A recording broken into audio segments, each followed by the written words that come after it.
faire notre petite prière de départ, l'ouverture pour notre Père, Dieu, le Créateur de toutes choses,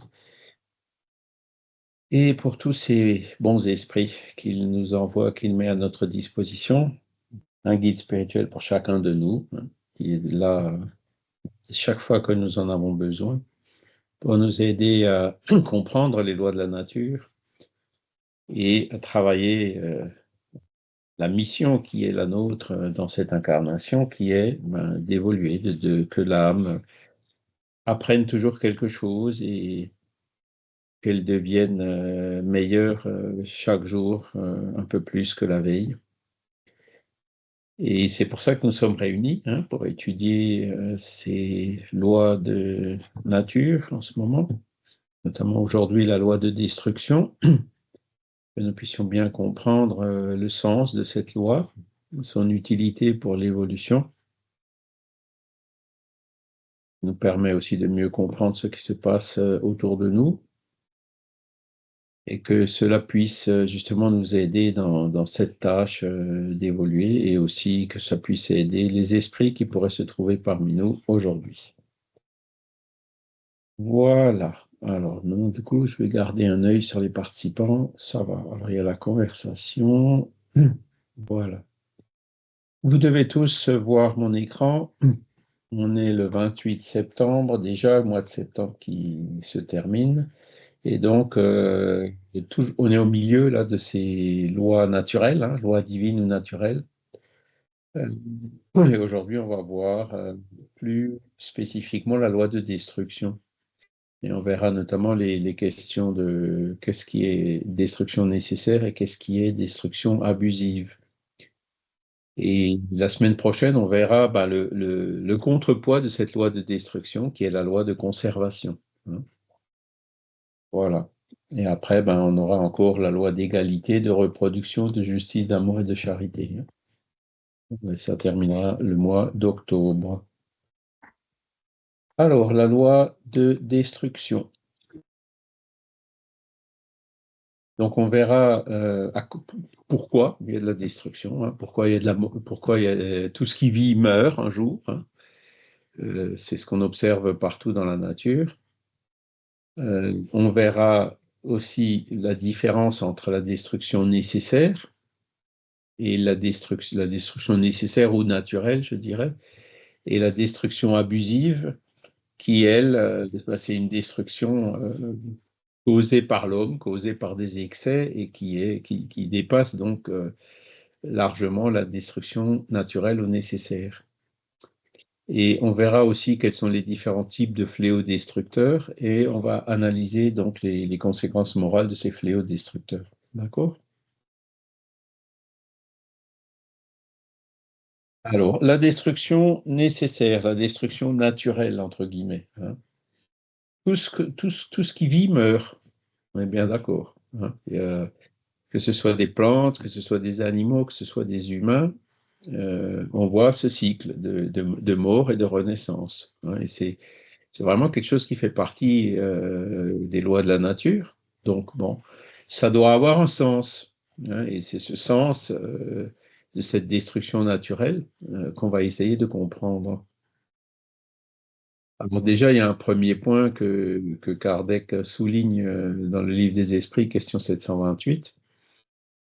Pour se nourrir, les êtres vivants se détruisent entre eux, et cela dans le double but de maintenir l'équilibre dans la reproduction, qui pourrait devenir excessive, et d'utiliser les débris de l'enveloppe extérieure. Mais ce n'est toujours que cette enveloppe qui est détruite, et cette enveloppe n'est que l'accessoire et non la partie essentielle de l'être pensant. La partie essentielle, c'est le principe intelligent qui est indestructible et qui s'élabore dans les différentes métamorphoses qu'il subit. C'est un petit paragraphe, mais où il y a plein de choses dedans, là. Bon, les êtres vivants se détruisent entre eux. Ben oui, les animaux mangent des animaux, les humains mangent des animaux, bon, les végétariens mangent des végétaux, mais bon, le végétal, c'est aussi un végétal qui est vivant, donc on est bien obligé de le couper, on est bien obligé même pour s'alimenter de végétal, quelque part, on détruit quelque chose, puisque la matière se nourrit de la matière. Hein. On n'en est pas encore, nos corps physiques sont encore trop denses et trop lourds pour pouvoir se satisfaire d'une nourriture pranique, comme on dit, hein, ou d'une nourriture purement spirituelle. Hein. Donc on est bien obligé de s'alimenter et on s'alimente d'animaux ou d'organismes vivants. Hein. Alors c'est sûr, je ne suis pas contre le végétarisme, pas du tout, au contraire, je l'encourage pour plusieurs raisons. Hein. Euh, Bon, c'est vrai qu'il y a une époque où c'était pas facile, où il n'y avait pas d'agriculture hein, chez l'homme préhistorique.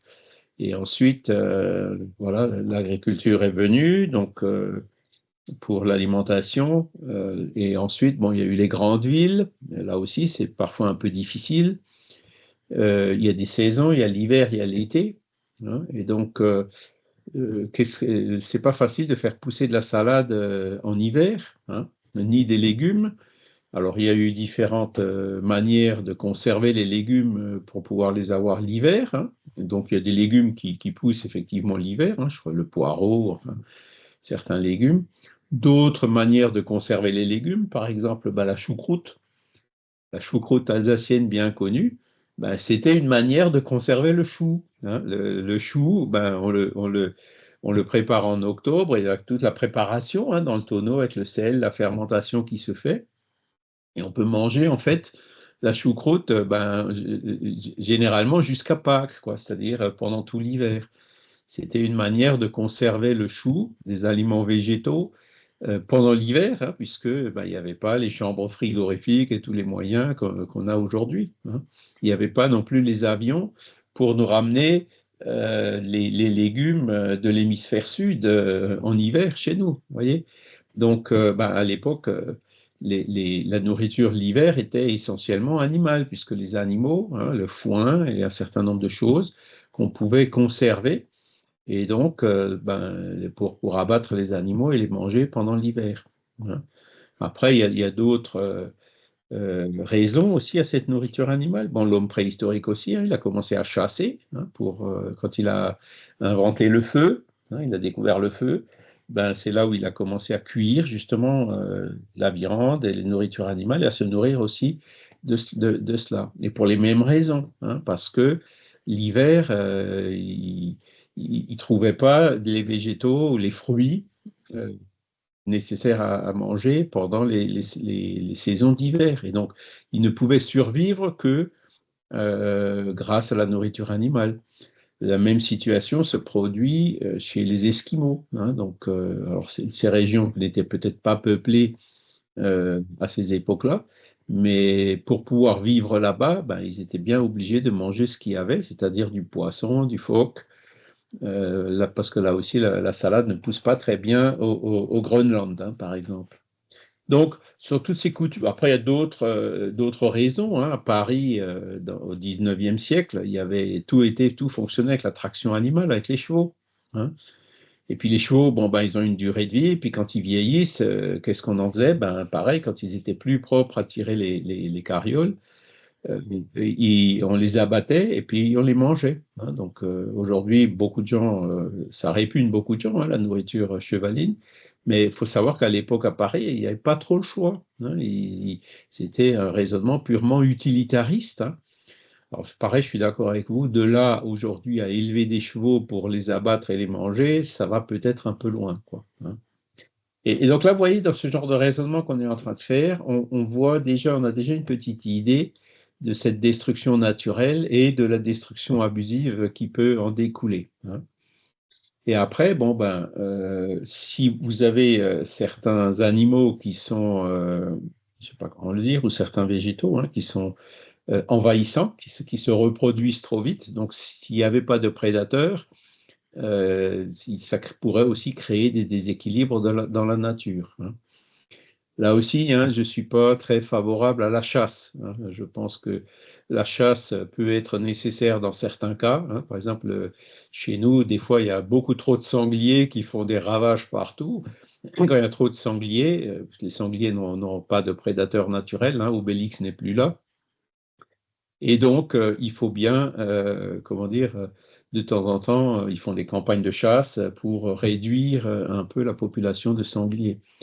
Mais personnellement, je trouve qu'on devrait laisser ça, pas à n'importe qui, des clubs de chasse comme on a aujourd'hui, devraient laisser ça à des personnes qui ont une formation un peu plus solide sur ce genre de questions. Voilà.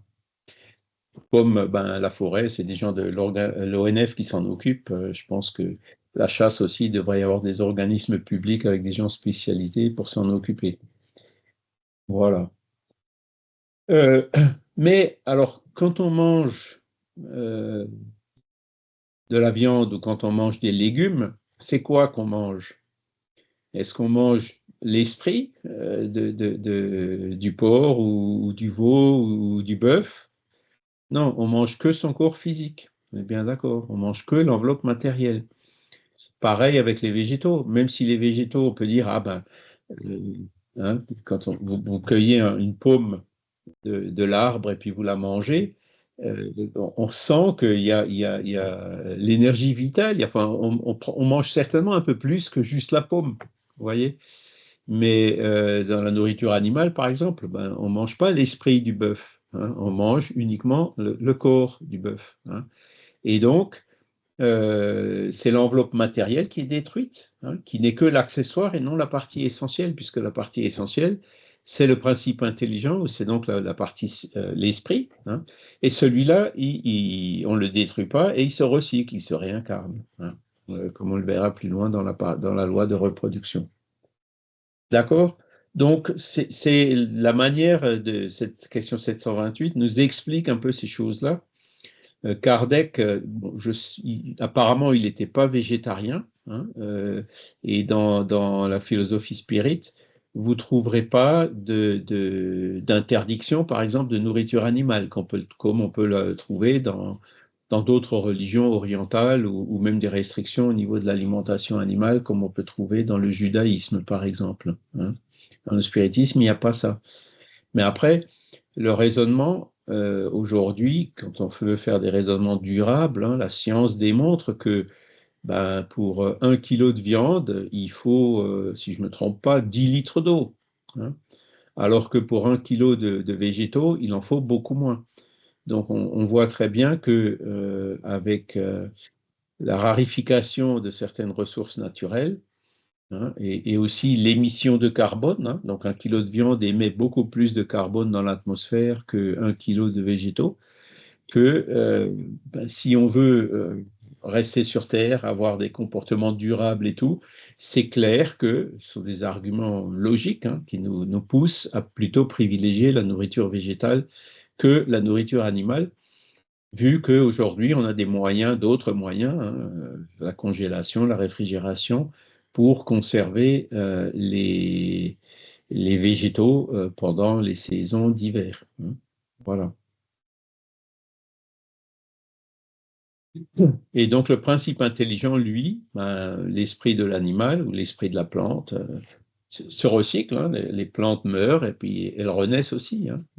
Voilà, le grand chêne, il meurt, mais il a laissé des glands par terre qui font des petits chênes, et puis ces petits chênes poussent et deviendront grands, qui mourront, etc. Donc ce cycle de vie, de mort et de réincarnation, si on peut l'appeler comme ça pour un chêne, euh, c'est un cycle naturel dans la nature. Michel?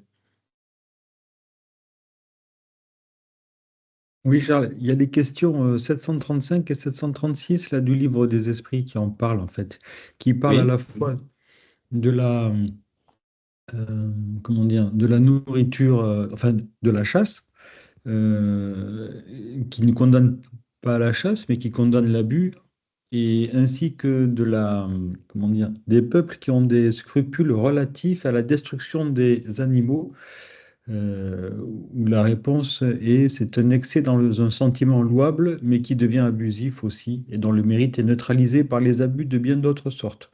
Donc, en fait, le spiritisme, il est contre les abus de quelque sorte que ce soit, Voilà, c'est ça. à ce niveau-là.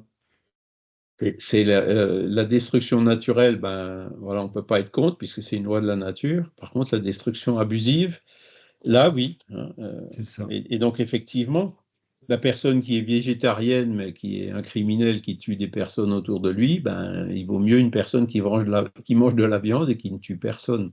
En gros, c'est ce qu'il dit, hein, si je veux caricaturer un peu. Oui. Mm. Voilà, merci, effectivement. Alors, donc, chacun de ces chapitres qu'on voit, loi de destruction, en fait, c'est un des chapitres du livre troisième du livre des esprits. Donc, je vous conseille d'y retourner de temps en temps, comme l'a fait Michel, parce que vous y trouverez en fait donc les textes dans leur intégralité. Et ben voilà, on trouve des réponses quand même à des questions assez spécifiques qu'on peut se poser. Mm. D'accord. Alors, la destruction nécessaire se produit dans la nature selon la transformation biologique naturelle, le renouvellement et l'amélioration des espèces. Il faut que tout se détruise pour renaître et se régénérer, car ce que vous appelez destruction n'est qu'une transformation qui a pour but le renouvellement et l'amélioration des êtres vivants. Donc là, vous voyez que la loi de destruction contribue en fait à la loi d'évolution, à la loi de progrès. D'accord? Si vous revenez à Charles Darwin, par exemple, ben, il explique comment ben, le cou de la girafe s'allonge, hein, parce qu'elle mange des feuilles, et puis c'est que ceux qui ont le cou le plus long qui survivent, donc ils se reproduisent, ils vont chaque fois contribuer à ce que l'espèce, ben, le cou s'allonge de plus en plus. Hein. Et donc ça, c'est une parfaite illustration de ce qui est écrit là. Hein. C'est justement par la destruction, par la mort, donc, et la désincarnation, la transformation, comme il dit, et la renaissance que les espèces évoluent, que l'être humain évolue, que nous-mêmes, d'ailleurs, on évolue. Hein. On pourrait, alors Dieu aurait pu faire les lois différemment en disant, bon, bah, hop, je me fais une incarnation, ça va durer 500 ans. Mais non, c'est pas comme ça. Hein. La durée de vie d'un corps physique, ben, c'est un petit siècle, disons-le comme ça. Et donc, mais voilà, quand le corps meurt, l'esprit survit et peut se réincarner dans un nouveau corps. Donc, on va faire un programme pour une durée de vie donnée, hein, d'un corps physique. Et c'est donc en se désincarnant et en se réincarnant qu'on arrive à évoluer plus vite que, à la limite, si on était incarné pendant plus longtemps. Hein. Par exemple, bon, on peut renaître riche, on peut renaître pauvre, on peut renaître homme, on peut renaître femme, hein, pour prendre l'exemple humain, toujours dans un but et dans des circonstances qui favorisent notre évolution. D'accord? Et c'est pareil pour les végétaux. Hein, les végétaux bon, au niveau des végétaux, il y a aussi, comment dire, des maladies, des parasites, ce genre de choses, hein, qui font partie de la nature.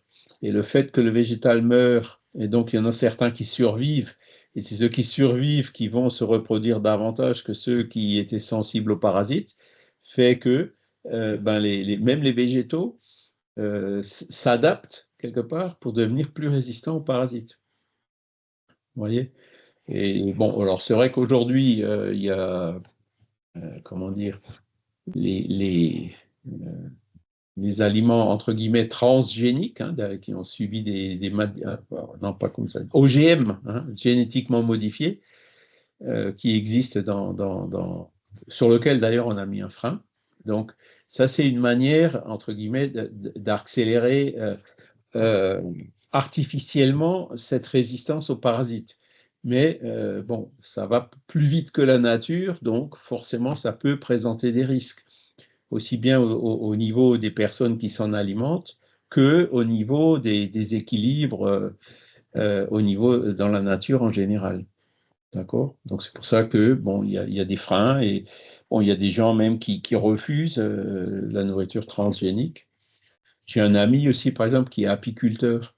Donc, il y a pas mal de parasites aussi au niveau des abeilles. En ce moment, d'ailleurs, il y a le frelon asiatique. Hein, le frelon asiatique qui est venu d'Asie et qui est extrêmement nocif aussi pour les abeilles. Hein. Bon, alors, il y a, pareil, des produits chimiques qui permettent. Alors, d'abord, il y a des pièges naturels, hein, c'est-à-dire que dans les entrées des ruches, on met des espèces de filtres avec des petits orifices où les abeilles peuvent passer, mais les frelons, eux, ne peuvent pas passer, ils sont trop gros. Voyez. Donc ça, c'est comment dire, des astuces qui sont quand même assez naturelles pour protéger justement les abeilles.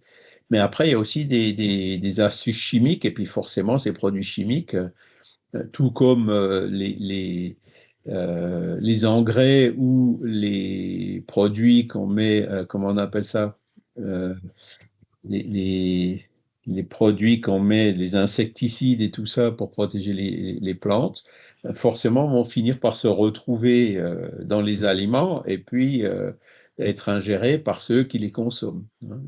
Là aussi, bon, il y a plusieurs de ces produits qui ont été interdits, déjà parce qu'ils sont nocifs aussi pour les agriculteurs qui sont en contact avec les produits quand ils les épandent, au niveau du voisinage aussi, hein, avec le vent qui emmène toujours une partie de ces produits vers les habitations.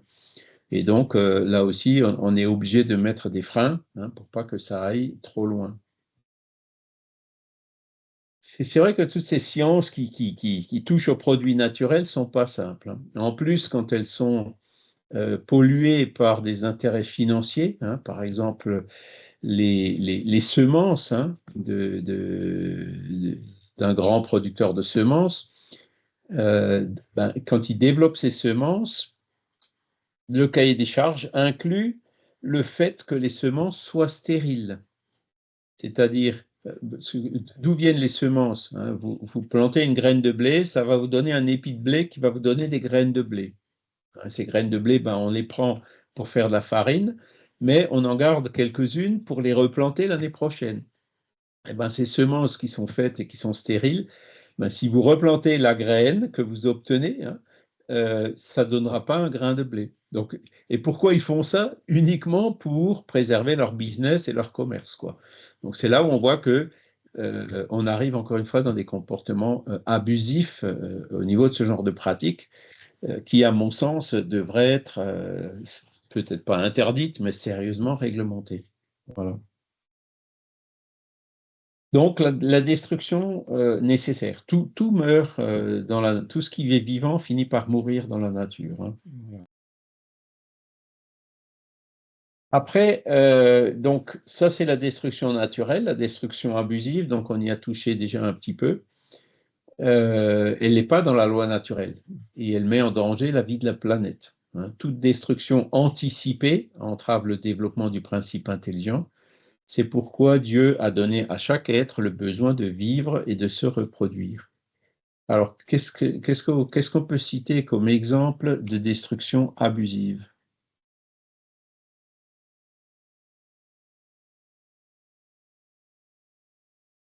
Il y en a plein, hein. C'est les guerres, par exemple, hein. Le soldat qui... Oui, Isabelle?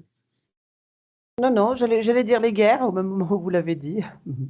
D'accord, ben c'est ça.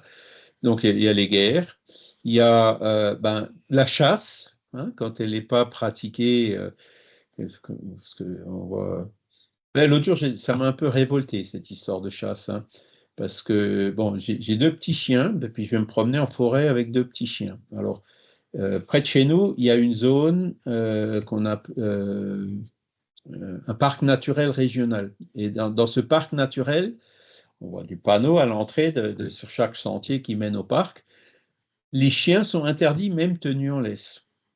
Bon, j'avais trouvé ça un peu gros, quoi. Qu'est-ce que je vais poser comme problème en restant sur des sentiers avec les deux petits chihuahuas? Je vois vraiment pas pourquoi ils vont trop loin pour interdire les chiens. Bon, alors un des chiens, il commence à avoir des problèmes aux rotules, donc il peut plus marcher comme avant. Donc de temps en temps, je vais me promener sans eux.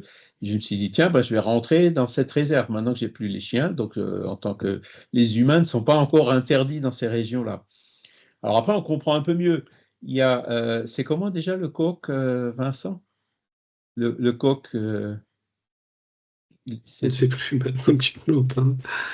c'est Euh, une espèce de coq qui habite. Alors, il n'y a plus que quelques dizaines d'exemplaires, donc c'est le pour grand protéger ce tétra. coq. Pardon? C'est le grand tétra. Le grand tétra, voilà, merci. Ils ont fait cette région pour ça. Bon, ok, on peut comprendre. Mais ce que je comprends moins, c'est qu'un peu plus loin sur le sentier, il y avait tout plein de 4x4 qui étaient garés sur un des sentiers, hein. et que j'entendais des chiens qui aboyaient, et puis d'un coup, un grand coup de fusil, et puis derrière, ouais! Alors là, par contre, là, je me suis dit, bon, mes deux petits chiens, ils peuvent pas y aller. Par contre, les chasseurs, eux, ils peuvent y aller. Eux, apparemment, ils dérangent pas le grand tétra. Donc, c'est là où il faut être cohérent, quoi. Vous voyez? Donc, bon. C'est pour ça que moi, je dis la chasse. Bon, alors, je comprends aussi, hein, ça rapporte des sous, hein, les concessions de chasse. C'est une contribution non négligeable dans le budget des communes.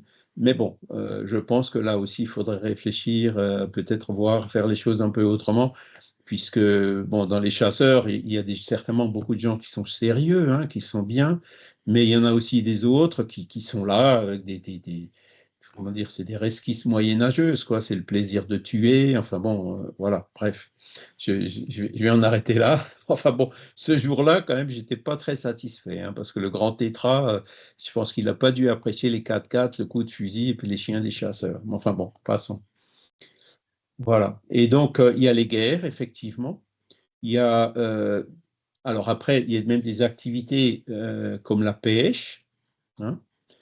Vous savez que sur une tonne de poissons pêchés, il y en a plus de la moitié qui est perdue, hein, qui est soit rejeté à la mer directement au moment de la pêche, soit perdu, soit gaspillé, soit jeté, soit non consommé dans les supermarchés. Et puis là aussi, hein, combien d'aliments sont mis à la poubelle quotidiennement, quoi. Alors là aussi, on commence à faire des lois pour réduire tout ça. Mais là, typiquement, on est dans la destruction abusive, hein. On fait des choses, on plante des choses, on élève des animaux, on les abat pour que finalement ça arrive dans la poubelle.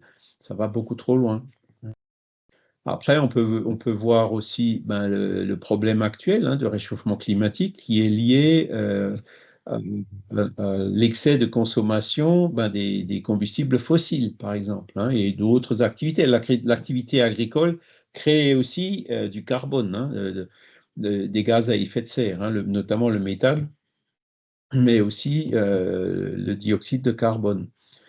Et donc, on devrait être très sobre aussi dans notre alimentation. Par exemple, quelqu'un qui mange trop, hein, bon, pour moi, c'est aussi de la destruction abusive, non seulement de son propre corps, mais aussi de ces excès d'aliments qui sont ingérés, quoi, hein. Ça fait partie, je dirais, des réflexes que nous devrions avoir, hein, parce que les temps qui s'approchent avec les conséquences du réchauffement climatique. Donc, il y a des sécheresses, il y a des inondations, il y a des incendies, il y a de plus en plus de difficultés pour produire les aliments, forcément vont mener à une certaine tension, hein, dans la production des aliments pour la population mondiale, qui est aujourd'hui de 8 milliards d'habitants. Maintenant, vous voyez, rien qu'avec le poisson, comme la moitié est jetée, on pourrait alimenter facilement le double de la population. Et quand on regarde de près, hein, toute la destruction abusive, tous les gaspillages et les gâchis, on se rend compte que comment dire, on est en train d'abuser. Il y a une destruction abusive des ressources de la Terre, de notre planète. Donc, tout ça, ce sont des choses sur lesquelles il faut qu'on réfléchisse, hein. On ne va pas changer du jour au lendemain. Les maladies comme la boulimie, par exemple, les personnes, j'accuse personne ici, hein, si vous avez un peu de surpoids, bon, j'en ai aussi, hein, je vous l'avoue, mais comment dire, ce sont des choses qu'il faut qu'on travaille plus au niveau de notre conscient, hein. Moi, personnellement, j'ai déjà perdu pas mal de poids, et puis je vais encore en perdre un peu. Puis maintenant, j'en arrive à, quand j'ai un plat, je le pèse, hein, c'est 200, 250 grammes par repas. Alors qu'avant, quand je me rends compte de ce que je mangeais facilement le double, alors que c'est totalement inutile, hein, et en plus mauvais pour moi, hein. Et en plus, je consomme euh, trop de choses, donc du coup, il y a plus de consommation, les prix montent, et du coup, ceux qui n'ont pas suffisamment d'argent ont plus de mal à s'alimenter. Quand on réfléchit à toutes les conséquences, hein, de cette destruction abusive ou de cette consommation abusive, ça nous motive, enfin moi en tout cas, ça m'a énormément aidé pour adopter des modes de consommation plus raisonnables et plus durables. Hein. Et c'est vrai que le consumérisme aujourd'hui, qui est encouragé de partout, pour moi, c'est aussi une forme de destruction abusive. On produit des objets qui ont des durées de vie courtes, qui sont de qualité médiocre et qui bien qu'elles ont consommé beaucoup d'énergie pour être produites et transportées et tout, ben, atterrissent beaucoup trop vite à la poubelle. Et voilà, en plus, il y a la gestion des déchets aussi qu'il faut rajouter dessus. Hein. D'où ben, aujourd'hui les lois qui changent un peu et qui vont un peu dans le bon sens par la prise de conscience de ces choses-là, qui vont par exemple contre l'obsolescence programmée. Hein. Et ce sont des choses qui, à mon sens, ou alors les lois qui obligent, hein, ou les indices de réparabilité. Hein, on commence à voir ce genre de choses sur les différents produits qu'on achète. La disponibilité des pièces de rechange. Hein. Et donc, toutes ces choses-là vont dans ce sens de donner un coup de frein sur toute cette destruction abusive. Alors, il y a encore énormément de chemin à parcourir. Hein. Et donc, en gros, c'est couper tout ce qui est superflu et se satisfaire du nécessaire. C'est ça qu'il faudrait qu'on arrive à faire. Alors, c'est pas simple, hein, c'est pas simple, mais faut y réfléchir, faut avoir ça présent à l'esprit et faire tout ce qu'on peut pour voilà, hein, avoir des comportements durables pour préserver notre maison qui est la terre.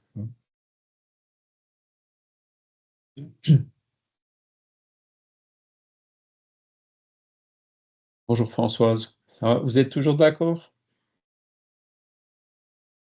Allez, on continue un peu. Après, bon, il y a ce qu'on appelle aussi les fléaux destructeurs. Et là aussi, les fléaux destructeurs, il y en a deux types.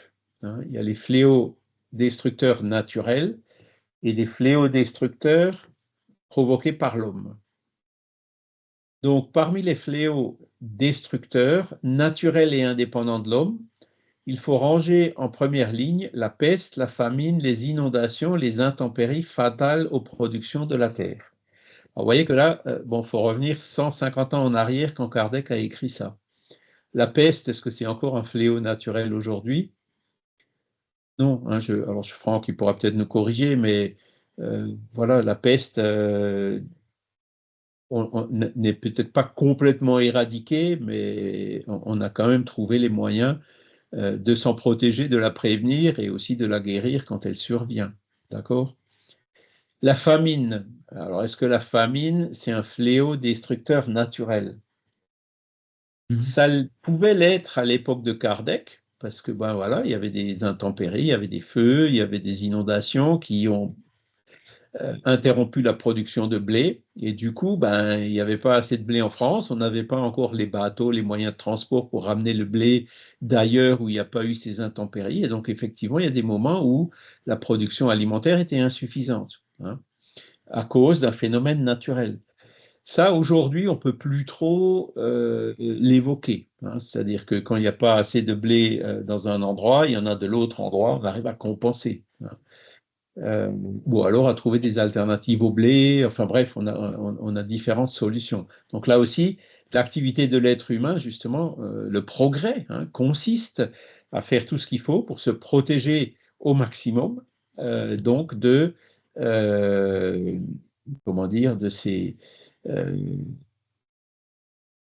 de la famine. Hein. On trouvera toujours le nécessaire. Alors, dans nos pays, évidemment, il y a d'autres pays plus pauvres où c'est pas la même situation. Les inondations, bon, ben, c'est vrai que de temps en temps, bon, on le voit de plus en plus maintenant, justement à cause du changement climatique. Donc là, on voit déjà que bon, qu'il y a toujours eu des inondations, donc ça fait partie des phénomènes naturels. Mais aujourd'hui, l'amplification de ces inondations, c'est une réaction naturelle, mais c'est déjà une conséquence de l'activité humaine. Vous voyez? Donc, la multiplication et l'aggravation des inondations qu'on voit aujourd'hui, des périodes de chaleur, des périodes de sécheresse, c'est déjà une conséquence, c'est plus aussi naturel que ça, c'est déjà plus donc un fléau destructeur qui est provoqué par l'homme. D'accord? Après, vous en avez d'autres qui restent pratiquement intégralement naturels, comme ben, les tremblements de terre, par exemple. Hein. Tremblements de terre, bon, alors c'est vrai que là aussi, il y en a certains qui sont créés par l'homme, hein, notamment par l'exploitation pétrolière, gazière, les mines, des choses comme ça. Hein. Mais les grands séismes sont dans des failles géologiques et euh, donc font partie de ces événements qui se produisent naturellement. Mais là aussi, on voit que l'être humain agit pour s'en protéger. On ne peut pas les éviter, mais on peut s'en protéger. Pareil pour les tsunamis. L'exemple type, c'est le Japon. Hein. Au Japon, vous avez des séismes, je ne veux pas dire tous les jours, mais il y en a plusieurs par semaine. Et là-bas, bon, ben, un séisme de 6 ou peut-être même 7 sur l'échelle de Richter, on n'en entend même pas parler, quoi. Alors qu'il y a d'autres endroits où ben, vous avez tout de suite des centaines ou des milliers de morts. Hein. Et pourquoi? Ben parce que les Japonais construisent, aujourd'hui on sait construire des immeubles qui résistent au séisme et qui ne s'écroulent pas. Hein. Alors que dans d'autres endroits où les séismes sont moins fréquents, plus rares, où éventuellement on a encore des constructions anciennes qui ne résistent pas au séisme, ben c'est sûr que le moins de séisme fait que les maisons s'écroulent et puis les gens qui sont dans les maisons peuvent en mourir. Donc, les tremblements de terre sont des fléaux, entre guillemets, naturels. Mais encore une fois, quand on utilise le mot fléau, ben, tous ces gens qui meurent dans les tremblements de terre, l'esprit ne meurt pas. Hein, il se désincarne et l'esprit qui peut venir se réincarner plus tard. Quoi, hein. Donc c'est une transformation, on dédramatise la mort. Hein. Mais voilà, il faut travailler à la prévention. Donc, mon dernier projet, c'était en Turquie. En Turquie, donc, pour une centrale électrique. Et donc, à l'époque, il y a une petite dizaine d'années maintenant, ben, ils nous ont demandé de, voilà, tout ce qu'on fait, il faut qu'on soit conforme aux normes du pays. Et les normes turques sur le séisme, elles sont exemplaires, elles sont vraiment très, très bien faites. Hein. C'est vraiment du niveau des normes européennes ou américaines ou autres. Hein. C'est le dernier cri quoi, pour se protéger. Mais on l'a vu, hein, quand il y a eu le séisme en Turquie, ben, il y a des constructeurs qui sans scrupules, qui ne respectent pas ces normes, et il y a des bâtiments neufs qui se sont écroulés. Hein, alors que ça, si les normes avaient été suivies, il n'y aurait pas eu, ces bâtiments-là auraient très bien résisté, il y aurait peut-être des objets qui seraient tombés des étagères, mais le bâtiment ne se serait jamais écroulé. Hein, voyez. Et donc, là, ça montre que hein, il y a aussi le facteur humain hein, qui est là. Même quand on sait ce qu'il faut faire, ben, des fois on ne le fait pas pour des intérêts financiers ou autres. Et tout ça, ça crée aussi de la destruction abusive. D'accord? Voilà. Et ce que cette question 741, ce commentaire attire en plus comme réflexion, c'est ben, avec le réchauffement climatique, ça va devenir de plus en plus compliqué pour produire des aliments. Hein. Autant les inondations réduisent la production que la chaleur, la sécheresse, hein, que les incendies qui peuvent parfois brûler dans les champs aussi. Hein. Et on le voit pratiquement tous les jours, chaque année, ça va devenir de plus en plus compliqué pour produire des aliments. Or, la population continue à augmenter. Donc là aussi, on va être obligé hein, de réduire cette destruction abusive si on veut justement pouvoir euh, rester ici sur la Terre. Hein. Voilà, continuer à avoir des conditions pour pouvoir se réincarner et puis pour permettre à notre âme d'évoluer. Mais bon, ce sont des défis qui peuvent être élevés, hein, relevés, il y a des solutions. Ça va nous demander effectivement des remises en cause, des réflexions, utiliser l'intelligence pour se protéger, pour se prémunir, hein, pour faire ce qu'on peut, hein, pour quand même produire le nécessaire pour l'alimentation de la population. Euh, alors, il y a un autre exemple qu'on peut citer, c'est le Covid, par exemple, hein, l'épidémie du Covid. Donc, c'est quelque chose de nouveau hein, qui est venu il y a 5 ans maintenant. Et bon, alors on peut discuter, hein, je ne rentrerai pas dans ce débat-là. Est-ce que c'est naturel ou est-ce que c'est d'origine humaine, hein, la question est toujours ouverte, hein, l'hypothèse de la fuite dans un laboratoire ou quelque chose n'est pas complètement exclue, du moins à ce que j'ai compris. Mais bon, indépendant de ça, si on revient un siècle en arrière, il y a eu la grippe espagnole. Bon, ben, c'était quelque chose du même genre, et donc ce genre d'épidémie, de pandémie, entre guillemets, peut parfois se produire de façon naturelle, hein, par les mutations au niveau euh, de, de, des virus, hein, et autres causes de ces pandémies qui font que ben, la réponse immunitaire du corps humain, elle a besoin d'un certain temps pour s'adapter. Et puis donc, ben, la grippe espagnole, je ne sais plus combien il y a eu, mais c'est des millions de morts, hein, y compris, j'ai parlé hier de Camille Flammarion aux gens de Montréal. La première épouse de Camille Flammarion est décédée de la grippe espagnole. Lui, il y avait résisté, hein. Il avait déjà presque 80 ans, mais il n'est pas mort de cette grippe. Un autre exemple dans le milieu spirit, Euripide Barzanulfo, je ne sais pas si vous le connaissez, c'était un grand médium brésilien, hein, avant Chico Xavier, ben, il est aussi mort de la grippe espagnole. Voilà. Et donc le Covid, ben, c'est un rappel en nous disant, attention, ce genre de choses, des fois, arrive, hein. Donc il y a eu des réactions, bon, qui sont discutées, hein, mais on voit que l'homme a quand même été capable, même s'il y a eu des erreurs, même s'il y a eu des exagérations, il y a eu peut-être trop de privation de liberté, etc. Ça, il faut le reconnaître. Mais voilà, on s'en est quand même. Bon, il y a eu beaucoup de morts, hein, il y a beaucoup de veuves, d'orphelins à cause du Covid. J'ai connu encore récemment une personne décédée du Covid long. Donc, c'est quand même quelque chose qui occasionne, qui a occasionné le départ de pas mal de personnes, hein, comme on l'a vu, une surmortalité. Mais quand on voit, on a quand même survécu au Covid, hein. Aujourd'hui, on n'en entend plus parler. Je ne sais pas, apparemment, on trouve toujours encore de temps en temps des petits foyers ici ou là, mais je pense qu'on est tombé comment dire, l'immunité naturelle qui fait son travail, plus le fait que le virus est quand même nettement moins nocif ou létal que ce qu'il a été au début. Donc là aussi, on voit que la nature fait bien les choses. Voilà. Alors, les fléaux naturels, donc on vient de les citer. Maintenant, les fléaux provoqués par l'homme. Alors, ils sont assez durs dans la réponse, là, 742. Ces fléaux destructeurs provoqués par l'homme révèlent la prédominance de la nature animale sur la nature spirituelle et l'assouvissement des passions. Dans l'état de barbarie, les peuples ne connaissent que le droit du plus fort. C'est pourquoi la guerre est pour eux un état normal. À mesure que l'homme progresse, elle devient moins fréquente parce qu'il en évite les causes. Et quand elle est nécessaire, il sait y allier l'humanité. Donc, vous voyez, on nous traite de barbares, là, hein, l'état de barbarie. Est-ce qu'on en est complètement sorti? Bon, je vois qu'il y a encore des guerres, hein, et des guerres qui produisent beaucoup de morts, de la famine, etc. Bon, voilà, bon, je crois que on est tous d'accord sur le fait qu'il faut maintenant tout faire pour arrêter ça. Il y en a assez, on ne peut plus permettre ce genre de choses, hein, quel que soit le motif d'ailleurs, hein.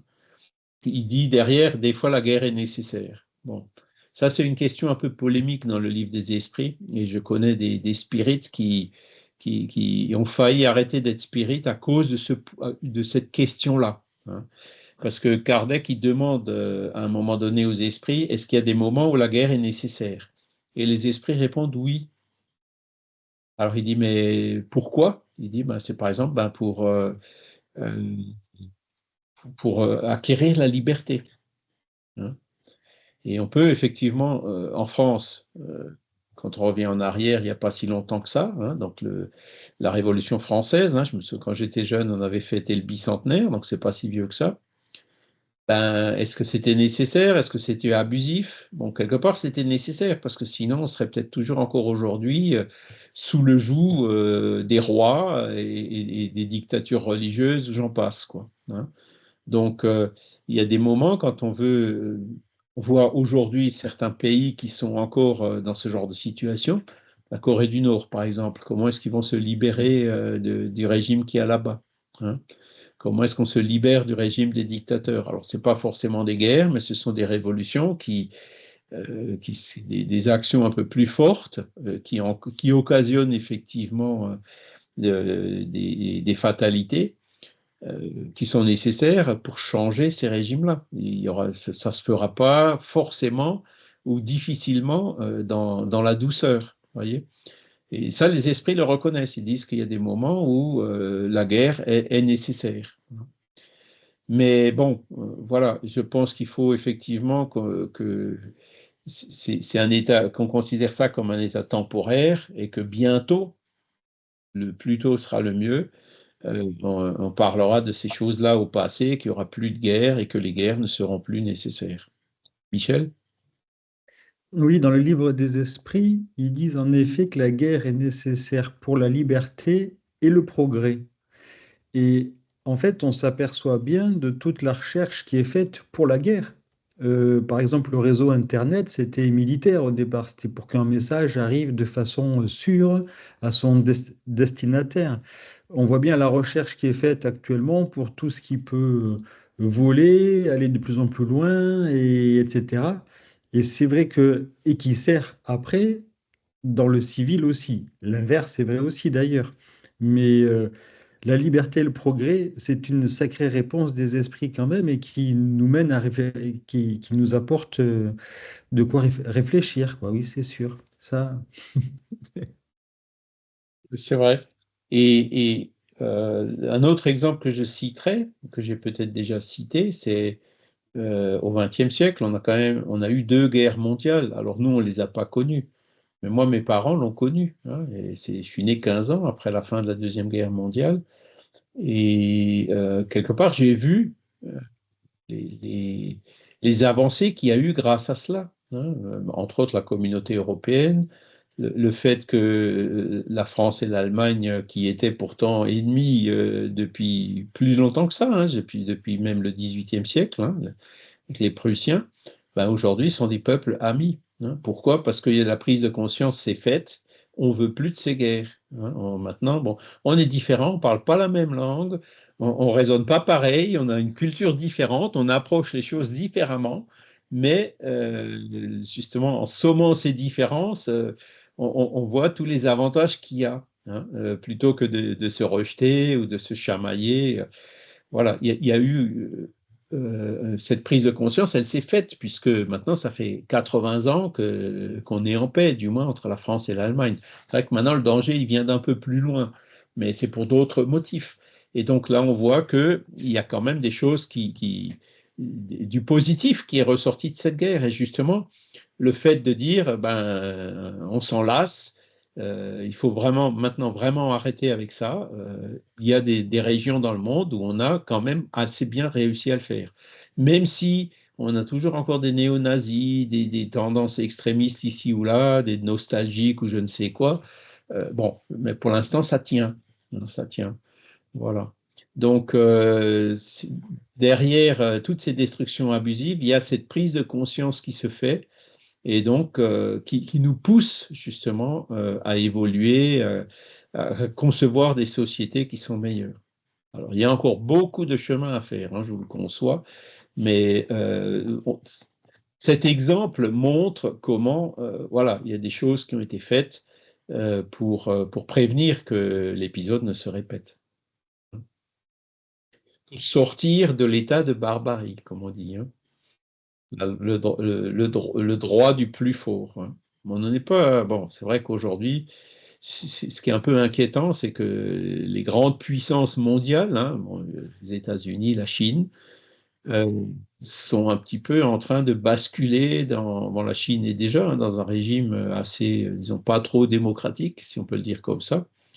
Et donc, qui peut très bien un jour dire, ben, avoir des velléités, un peu comme la Russie, hein, de dire, ben voilà, je veux étendre. Donc, on n'est pas complètement encore protégé de ce genre d'attitude, hein. Comment ça va se passer, je suis incapable de le dire, mais voilà, faut qu'on continue dans ce sens de dire on veut plus de ça, on veut plus de toutes ces guerres. Et faire tout ce qu'on peut faire pour qu'elles ne se reproduisent pas. Donc la guerre, clairement, hein, j'avais demandé un jour l'empreinte carbone de la guerre en Ukraine. Et c'est colossal, hein, c'est colossal.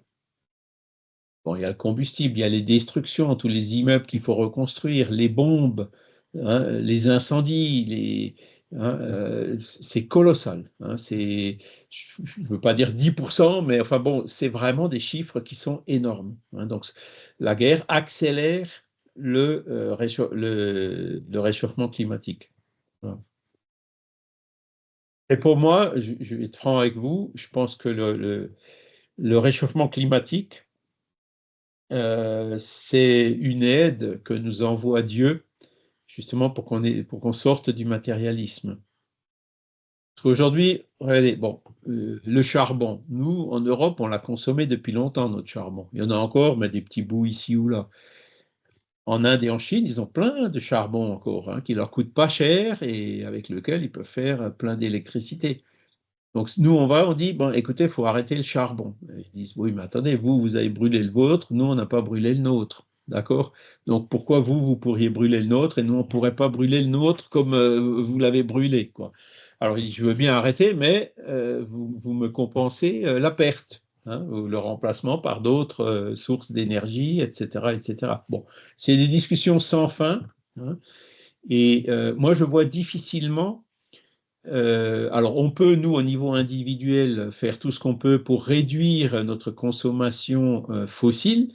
Donc, il y a les voitures électriques, il y a les panneaux photovoltaïques, il y a le chauffage solaire, il y a les éoliennes, il y a plein de manières pour réduire notre empreinte carbone, aussi réduire notre consommation, hein. Préférer les trains au déplacement en voiture, voyager de moins en moins en avion, etc. Mais malgré tous ces efforts, je vois difficilement les pays arrêter. Qu'est-ce qui va contraindre la Chine ou l'Inde à arrêter de brûler le charbon dont ils disposent à foison, hein. Il faut vraiment qu'il y ait une pression populaire, une volonté politique qui soit forte pour arrêter, hein. Et à mon avis, ça ne se fera pas. Donc, ce réchauffement climatique et le fait que les ressources naturelles de la Terre soient limitées, hein. On est en train de voir le gaz, on est déjà passé par le pétrole, pardon, on est passé par le pic en 2008, hein, une époque où il y a eu une crise, un krach financier, si vous vous rappelez bien, 2008. Hein. Et le gaz, on est en train de passer par le maximum en ce moment. Alors c'est sûr que chaque fois, ça s'étire un peu parce que on retrouve du pétrole ici, on retrouve en Guyana, on retrouve du gaz là-bas, il y a le gaz de schiste, etc. On trouve toujours de nouvelles ressources, mais c'est clair que on est déjà dans la phase du déclin.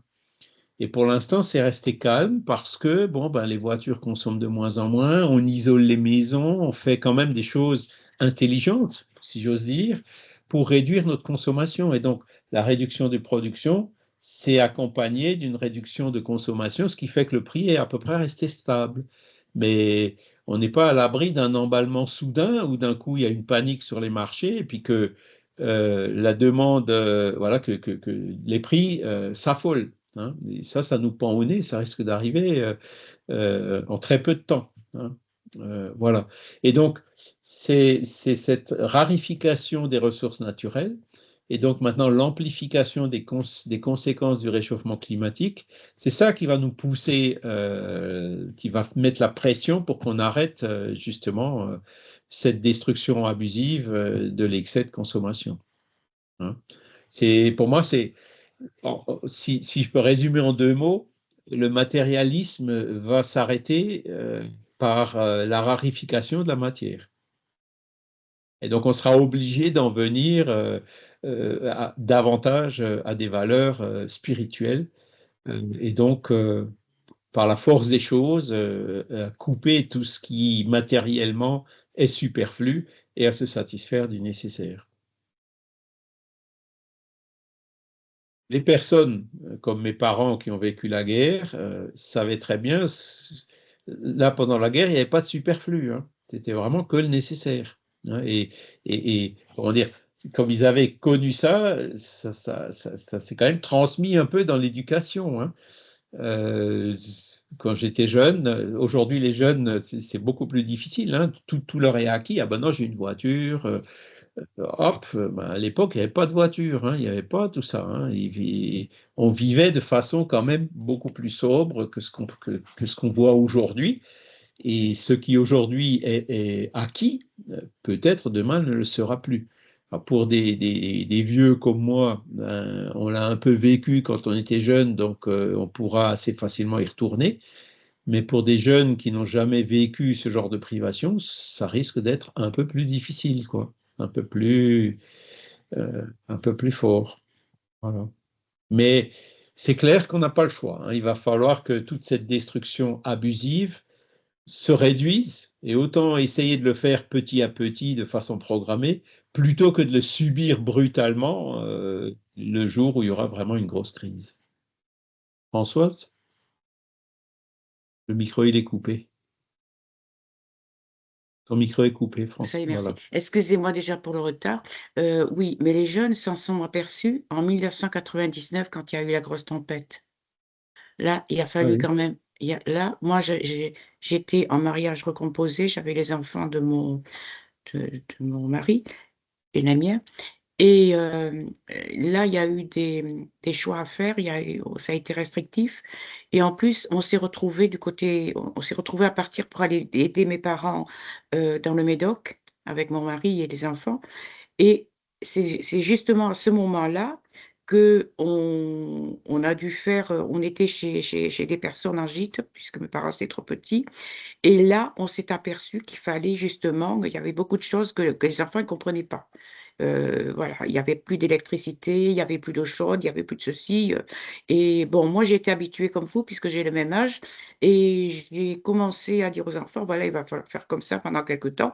Et là, ça a été la petite guerre avec les enfants. Les enfants un peu gâtés ne comprenaient pas. J'en avais une qui avait 15 ans. Ça a été très difficile à lui faire admettre, mais il n'y avait pas le choix. Voilà. C'est difficile aux enfants, comme vous dites, aux jeunes, à faire admettre qui est parfois, il y a des restrictions et on n'a pas le choix. Voilà. Il faut apprendre à vivre avec peu, quoi, hein. Voilà. Voilà. Avec le C'est, nécessaire et couper tout ce qui est superflu, hein. Il y a du potentiel, hein, c'est clair. Et puis, je pense qu'il y a aussi des jeunes qui ont cette conscience, hein. Faut pas non plus tout généraliser, quoi. Mais c'est clair qu'on va très vite être obligé d'y revenir, hein. Et puis, ce qui sera, à mon avis, le plus difficile, c'est tout notre modèle et notre système économique qui est en fait basé sur, hein, je me souviens plus comment il s'appelle, l'économiste qui a établi les bases des modèles économiques qui viennent encore aujourd'hui. Dans ses hypothèses de base, il écrit clairement, les ressources de la nature sont illimitées, c'est pas de l'objet de l'économie. Donc, toutes ces théories qui disent il faut 2-3% de croissance par an de façon indéfinie, tiennent compte du fait que les ressources de la nature sont infinies. Or, elles ne le sont pas. Donc, il y a quelque chose qui ne va pas. Il y a un point fondamental qui ne va pas dans les systèmes et les modèles économiques qui sont encore en vigueur aujourd'hui. On va être bien obligé de les changer. C'est pour ça qu'aujourd'hui, vous avez des personnes qui commencent à parler de décroissance. Mais bon, les intelligences ne sont pas du tout prêtes à ça aujourd'hui, hein. Il n'y a pas que les enfants, hein, il y a aussi nous, on est des grands enfants, hein, Françoise. Mmh. Alors, le dernier point, ah non, l'avant-dernier, les fléaux destructeurs frappent l'humanité pour la faire avancer plus vite. N'avons-nous pas dit que la destruction est nécessaire à la régénération morale des esprits, qui puisent dans chaque nouvelle existence un nouveau degré de perfection? Mais ces bouleversements sont souvent nécessaires pour faire arriver plus promptement un ordre de choses meilleur et en quelques années ce qui eût exigé bien des siècles. Donc ça, c'est la fameuse question 737 du livre des esprits. Pourquoi il y a des tremblements de terre avec des milliers de personnes qui meurent, le Covid avec des milliers de personnes qui meurent et tout? Ben, quelque part, c'est comme il le dit là, pour faire arriver plus promptement un ordre de choses meilleur en quelques années, ce qui eût exigé bien des siècles. Quand tout va bien, on s'accommode, on n'évolue pas beaucoup. Mais c'est quand il y a ces grands événements que là, on se remet en question et qu'on évolue. Hein. Et le Covid, c'est un exemple. Et beaucoup de gens se sont remis en question. Est-ce que c'est vraiment comme ça que je veux vivre? Hein. Et il y a des gens qui sont partis de la ville pour revenir à la campagne, hein, puisque les villes aussi, c'est des gouffres au niveau carbone. Hein, il vaut mieux vivre à la campagne qu'en ville pour des raisons écologiques aussi. Hein. Et il y a même des personnes qui sont venues au spiritisme, qui ont commencé à s'intéresser au spiritisme pendant le Covid, hein, en disant, mais qu'est-ce que c'est que la mort? Ce genre d'événement qui nous heurte nous pose des interrogations et nous fait chercher d'autres choses, quoi. Hein. Alors que ces personnes-là ne se seraient peut-être jamais intéressées au sujet s'il n'y avait pas eu le Covid. Enfin, jamais non, mais pas dans cette vie. Hein, vous voyez? Donc, même ces grands fléaux destructeurs, hein, comme les pandémies, les tremblements de terre, ces fléaux naturels, ou même abusifs créés par l'homme, ont cette fonction d'éveiller les consciences pour dire, voilà, attention, on va retrousser nos manches et puis faire quelque chose pour arriver à un ordre de choses meilleur, comme il dit. Question 743, donc ça c'est « Les guerres disparaîtront de la planète ». Heureusement. Hein. Quand les hommes comprendront la justice et pratiqueront la loi de Dieu, alors tous les peuples seront frères. C'est simple, hein. Jésus l'avait déjà dit il y a 2000 ans, on n'a toujours pas compris, le spiritisme le dit, le répète, mais bon, voilà, elles disparaîtront de la planète, c'est-à-dire qu'on le comprendra un jour. Hein. Que voilà, entre un Russe et un Ukrainien, c'est les mêmes esprits qui se réincarnent, entre un Gazaoui et un Israélien, entre un Coréen du Nord, un Coréen du Sud, et j'en passe. Hein. Donc, on est tous fils du même père, les mêmes esprits se réincarnent partout, dans toutes les ethnies, dans toutes les régions du monde, riches, pauvres. Hein, et si le jour où on a vraiment compris ça, voilà, ça nous poussera justement à pratiquer la justice, c'est-à-dire à nous mettre en harmonie avec les lois naturelles. Et donc, oui, les guerres disparaîtront un jour de la planète. Cette destruction abusive disparaîtra. Voilà. Donc, je pense qu'on a fait le tour. Est-ce que vous avez encore des questions? Vous voyez que la destruction, ça peut paraître péjoratif, etc. Mais là, maintenant, on comprend un peu mieux ce qu'il y a derrière, donc que la destruction n'est qu'une transformation et que c'est quelque chose qui accélère l'évolution. Franck?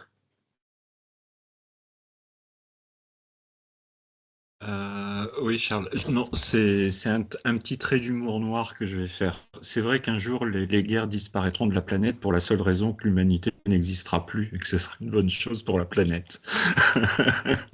C'est effectivement, tu as raison d'en parler parce que, vous savez, les aires géologiques, il y a des noms avec derrière la terminaison Cène. Hein, il y a le Pliocène, voilà, il y en a d'autres. Et aujourd'hui, on parle d'Anthropocène. C'est-à-dire, c'est une ère géologique où l'homme a une influence significative sur sa planète. D'accord? Et il y en a qui élucubrent leur théorie des prévisions d'avenir par rapport à cette influence lourde que l'homme a sur sa planète. Et un des scénarios, le scénario justement pessimiste, c'est exactement ce que tu dis, Franck. Le scénario pessimiste dit l'humanité va disparaître de la Terre. Hein. C'est d'ailleurs la raison pour laquelle c'est vrai, enfin, on peut potentiellement s'éloigner du spiritisme parce qu'on voit que ce sont des textes qui sont extrêmement datés, qui sont totalement déconnectés de la réalité, de l'évolution des sociétés et que là on est largement, enfin on est avant la Première Guerre mondiale. On parlait tout à l'heure de la grippe espagnole. qui a fait plus de victimes que la Première Guerre mondiale, puis ensuite 20 ans plus tard une deuxième, et voilà, quoi, les guerres ne s'arrêteront jamais, parce que l'être humain n'est pas capable d'envisager une société sans guerre. Et il y en a partout, là, le monde est à feu et à sang, partout, partout, partout, partout, avec un retour d'un religieux exacerbé qui est en train de tout pourrir. C'est une horreur, quoi. On a l'impression qu'il n'y a rien du tout qui a évolué, quoi. Rien du tout. Franck, C'est de pire en pire. non. Les esprits sont clairs, hein, les guerres disparaîtront de la planète. Non, Oui. je crois pas un Donc, seul on va y instant. arriver. Je crois pas un seul instant. Et le message du spiritisme est justement optimiste.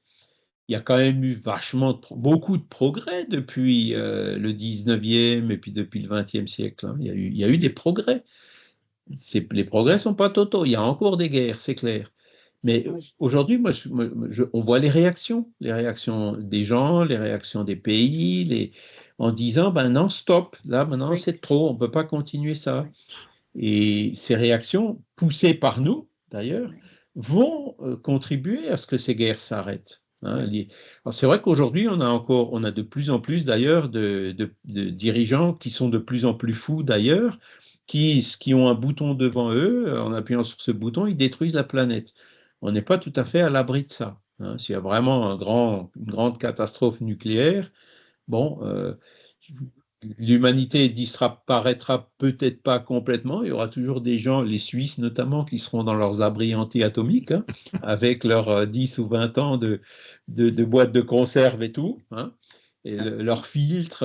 Enfin, ils sont équipés, eux, pour ça, hein. Ça a été fait pendant la guerre froide et c'est toujours encore en activité. Alors que nous, en France, bon, je me souviens quand j'étais jeune, on parlait de ça, mais bon, ça n'a jamais été trop mis en œuvre ni suivi, quoi. Donc, je pense qu'il y a des humains qui survivront même dans ce scénario du pire, hein.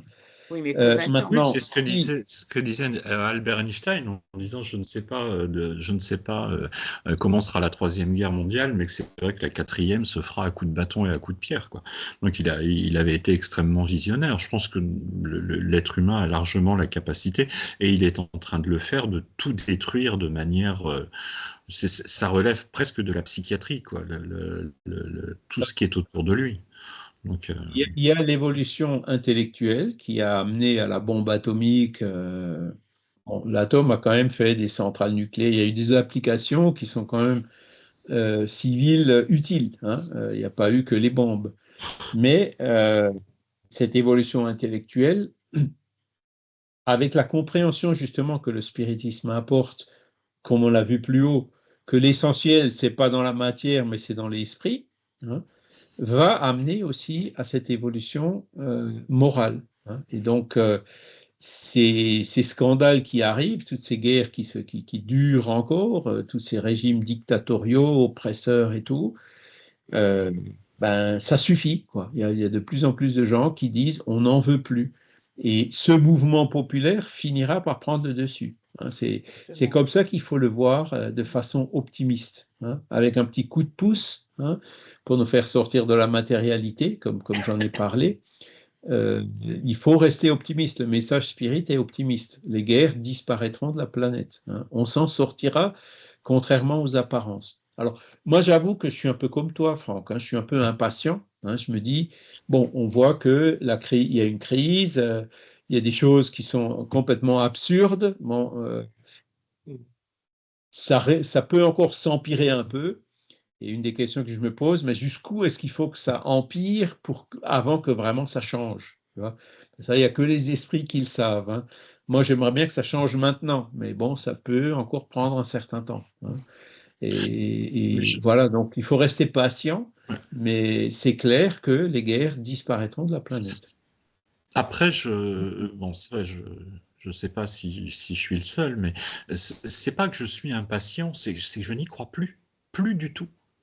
Ouais, ben, Je n'ai plus du tout y compris moi-même, j'allais dire, hein, faisant partie de l'espèce humaine, je n'y crois plus, c'est tout. alors, C'est, je vais me placer dans ton état d'esprit, Franck, hein. hein? Bon, j'y crois plus. Donc, qu'est-ce qui se passe? Suppose qu'on détruise Il y a Vincent qui nous montre un livre. Suppose Oui, que toute c'est l'humanité quoi? sera détruite. Faut le mettre en conversation. Pardon. Le grand épuisement de Nelly.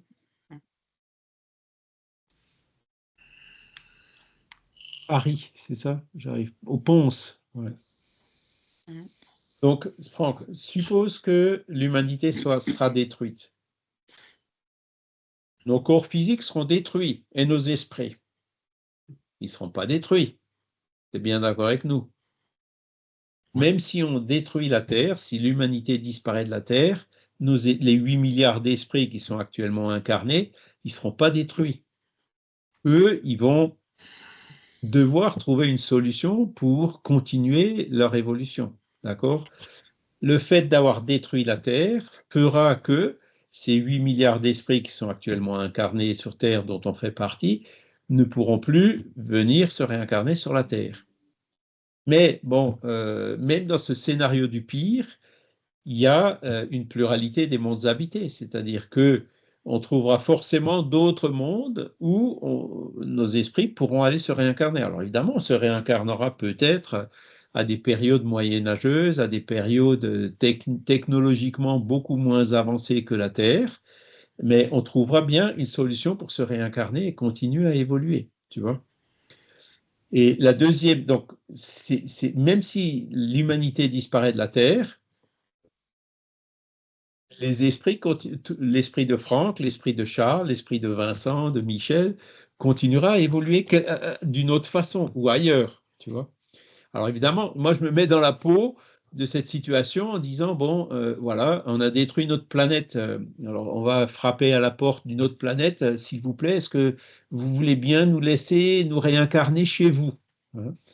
Bon, ben, ce sera du oui, non, peut-être, moins, ce sera plus vite, il y aura, ça ne se fera pas non plus de façon toujours aussi simple, hein, ça mettra peut-être un peu plus de temps, etc., mais le temps n'existe pas dans l'au-delà, tu vois.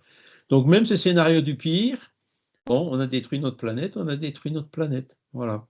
Mais les esprits, eux, ne sont pas détruits et continueront à évoluer. Donc, tu vois, même ce scénario du pire, il y a quand même une vision d'avenir par rapport à ça. Tu vois. Oui, mais Donc c'est pour ça que moi je reste optimiste en disant qu'on n'arrivera pas à ce scénario du pire, sachant que les esprits qui gouvernent notre planète, eux, savent jusqu'où ça ira et comment ça s'arrêtera. Ils le savent. Nous, on ne le sait pas, hein, mais eux, ils le savent. Et on sait très bien que ces esprits-là peuvent intervenir d'une certaine façon. Hein. Je ne vais pas jusqu'à dire que peut-être un de ces fous qui est devant un bouton pour détruire la planète l'aurait peut-être déjà fait si les esprits ne l'en avaient pas empêché. Je ne vais pas jusque-là, hein. Mais c'est des choses qui sont tout à fait plausibles. Donc si, il faut rester optimiste. Et surtout, parce que si tu baisses les bras, si tu réagis plus, ben, quelque part, la chute, ça peut... Non, il faut qu'on reste fort pour faire tout ce qu'il faut pour que cette chute ne se produise pas. Il faut rester optimiste. Et le message spirit, c'est un message optimiste. Hein, vous voyez, c'est marqué, les guerres disparaîtront de la planète. Non, on va y arriver.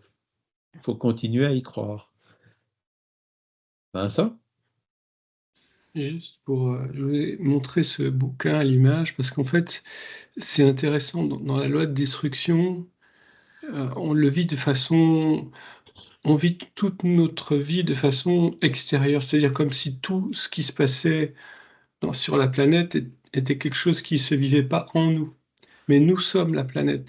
On a une vision qui est très anthropocentrée, c'est-à-dire qu'on vit tout à partir de notre corps. Mais nous ne sommes pas notre corps, nous avons un impact sur tout ce qui est vivant sur la planète. Et alors, le bouquin que je vous ai montré, c'est une femme qui a vécu un burn-out massif et qui fait un parallèle, en fait.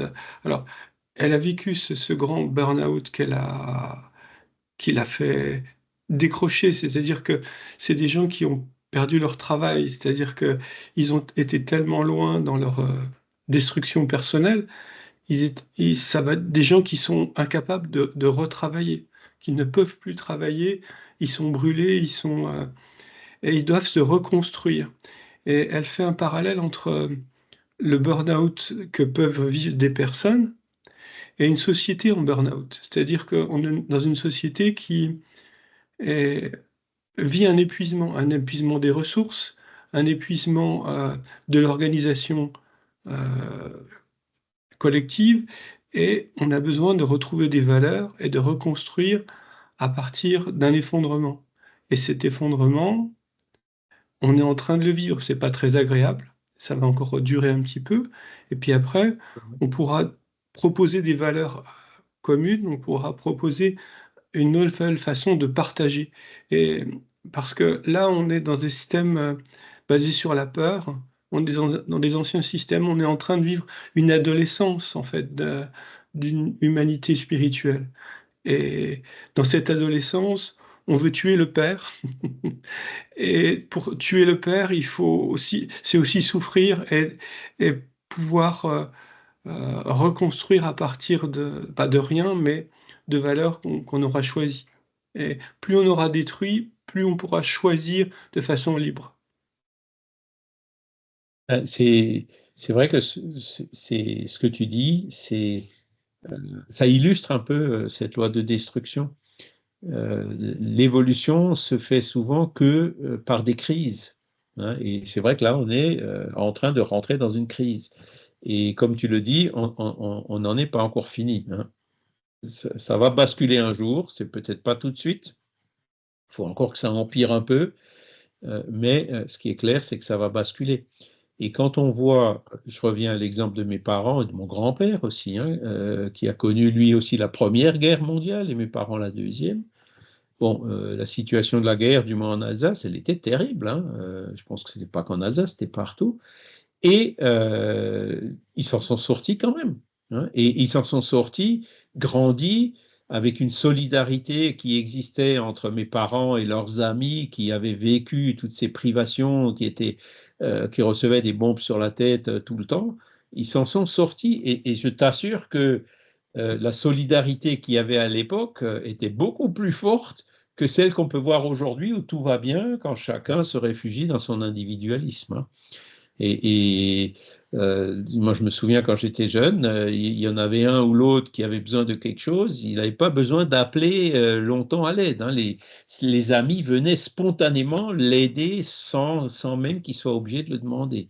Et donc, c'est là où on voit qu'il y a eu des réactions suite à cette guerre, même au niveau de la population, qui étaient extrêmement positives.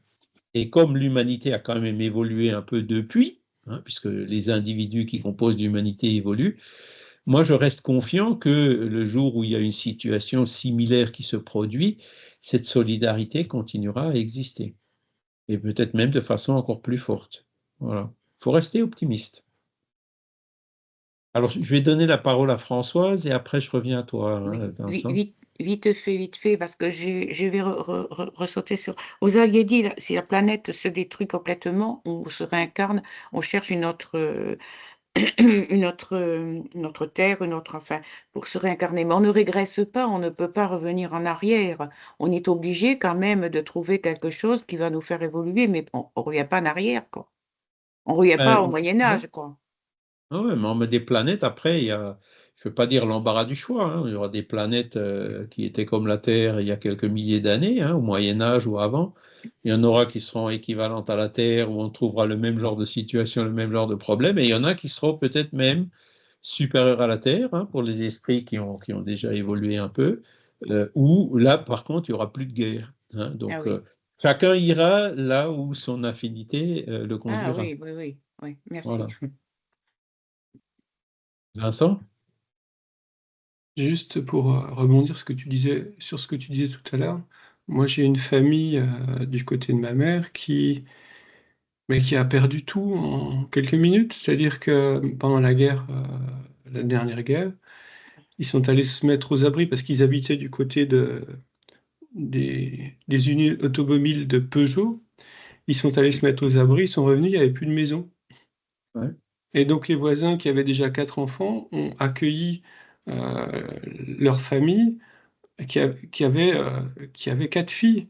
Donc ils étaient 8 enfants, plus les parents, ils étaient dans des endroits très petits, mais il y a une solidarité qui s'est construite tout de suite, parce qu'il y avait besoin. Et dans les situations extrêmes, les gens ont le réflexe de la solidarité. On n'est pas encore dans les situations extrêmes. Donc c'est l'égoïsme qui prévaut. Mais dès qu'on sera dans des situations extrêmes, ce que je ne souhaite pas absolument, hein, mais je pense qu'on y arrivera assez rapidement, on sera dans des systèmes de collaboration, d'entraide, de partage, de valeurs spirituelles qu'on n'a pas encore développées pour l'instant.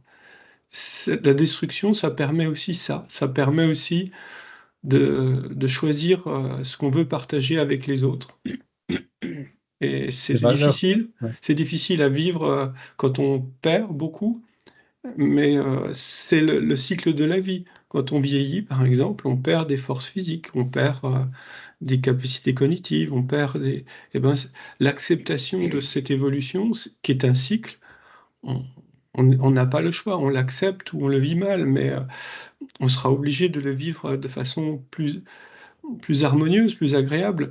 On peut choisir de se pourrir la vie, mais on peut aussi choisir de l'accepter. Moi, j'ai toujours dit, je me sens mieux à 60 ans qu'à 20 ans. À 20 ans, je comprenais pas les enjeux qui étaient les nôtres. On m'avait appris que le monde était infini, que Paquebot France c'était le plus beau fleuron de la France, que le Concorde c'était magnifique, que le plastique c'était fantastique. Et puis on m'avait pas dit que ben, tout ça, ça pouvait s'arrêter et que c'était un peu une illusion. Donc je l'ai appris par la suite, j'ai compris par la suite que tout ce qu'on nous a montré comme le progrès infini, ben, ça n'existait pas, c'est une illusion. Le degré infini existe au niveau de l'esprit, par contre. Au niveau de l'esprit, mais pas au niveau Pas- matériel, en tout cas pas dans notre société comme on l'avait. On le vit dans un système prédateur, c'est-à-dire qui est encore basé sur la peur de mourir. Et vivre dans un système prédateur, dans la peur de mourir, ça a des conséquences sur notre arbre. Nous sommes sur notre arbre qui est la planète et on est en train de scier la branche sur laquelle on est assise. Voilà, et on doit apprendre à respecter l'arbre sur lequel on vit. Mhm. C'est là où il faut peut-être pas trop l'ébruiter quand on dit que c'est Chirac qui disait, je crois, quand il y a eu la COP à Paris, là, notre maison brûle et on n'a pas d'autres maisons de rechange. C'est vrai que de point de vue spirit, c'est si on a d'autres maisons de rechange, mais c'est pas une raison pour détruire notre maison ici, quoi. Hein, tu vois. Donc le progrès matériel, il va aussi continuer indéfiniment. Mais ce qui ne va pas continuer indéfiniment, c'est justement toute cette discussion abusive, parce que la prise de conscience se fera de dire non, voilà. Et on le voit. Hein, moi, je l'ai connu ça même dans ma carrière professionnelle, où au début, bon ben, ça importait peu, il fallait faire de l'électricité et tout, mais de plus en plus, ah oui, mais il faut faire moins de carbone, il faut faire moins de pollution, il faut récupérer les particules, faut que ce soit le plus propre possible. Et aujourd'hui, la valeur principale hein, de la production d'énergie, et ça c'est vraiment en Chine ou en Inde, c'est de réduire au maximum les nuisances ou la pollution, hein, c'est clair. Et donc, tout ce qui est environnement, santé, sécurité, ce sont des valeurs qui aujourd'hui sont déjà fortement installées dans les entreprises et qui le seront de plus en plus. Donc, ce mouvement est déjà en cours. Donc, l'intelligence qui s'adapte justement à... Moi, ce qui m'inquiète plus, c'est le modèle économique. Lui, pour l'instant, il n'a pas trop bougé. Donc là, il va falloir que... il bougera aussi, mais je pense que là, il faudra peut-être une crise un peu plus forte, quoi, parce que là, on arrive un peu à des extrêmes hein, qui montrent que ben, tout ça, c'est du vent, c'est que ça va s'écrouler comme un château de cartes, peut-être beaucoup plus vite qu'on ne le pense. Et ces limites matérielles, Charles, dont on parle, ce sont aussi des limites spirituelles, parce que notre façon d'interagir avec les autres a des conséquences sur la nature, quoi. L'un ne va pas sans l'autre. Et il y a des liens partout, quoi. Je veux dire, notre façon d'interagir avec tout l'environnement, les individus, tout ça, c'est un tout. On a l'impression que tout est séparé, que on est séparé de tout, mais en fait non, on ne l'est pas. C'est vrai,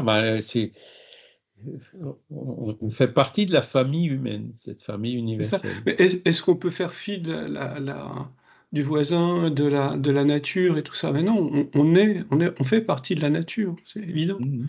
Et moi, ce qui m'a beaucoup posé question à l'époque, c'était les entreprises bio que j'ai connues, qui étaient des grossistes bio. Eh bien, il y avait une écologie des rapports humains à l'intérieur de l'entreprise. Et ça m'a beaucoup plu parce que c'était aussi l'évolution spirituelle de la société. C'est-à-dire que si on mange mieux, on respecte aussi les gens qu'on nourrit. C'est Et ça? si on produit de façon équitable, on respecte aussi les gens qu'on fait travailler pour produire les produits, et les gens qui vont les consommer vont peut-être les payer plus cher. Mais je disais toujours à la personne qui produisait ces produits bio, vos produits ont une valeur spirituelle, c'est-à-dire quand on mange vos produits, on a l'impression qu'on contribue au bien commun, on a l'impression d'être régénéré énergétiquement aussi par un bien commun, quelque chose qui est plus large que le fait de manger un produit bio, quoi. C'est ça. Et en fait, ce que tu dis, ça illustre parfaitement la phrase qui dit les hommes comprendront la justice et pratiqueront la loi de Dieu. En fait, c'est ça. Hein. Et c'est à partir de là on le fait au niveau des producteurs bio locaux, mais on le fait de façon beaucoup plus large. Et c'est là où on verra que tous les peuples sont frères. Coréens du Nord, Coréens du Sud, Ukrainiens, Russes, Gazaouis, Palestiniens ou Israélites. On a eu une communication il n'y a pas longtemps d'un esprit justement palestinien qui nous disait, ici dans le monde spirituel, on est déjà ensemble, on est déjà unis. Et il disait ça parce que moi, j'étais palestinien dans ma vie, mais j'étais aussi israélite et beaucoup d'Israéliens étaient palestiniens, quoi. Donc, dans le monde spirituel, ils sont déjà ensemble.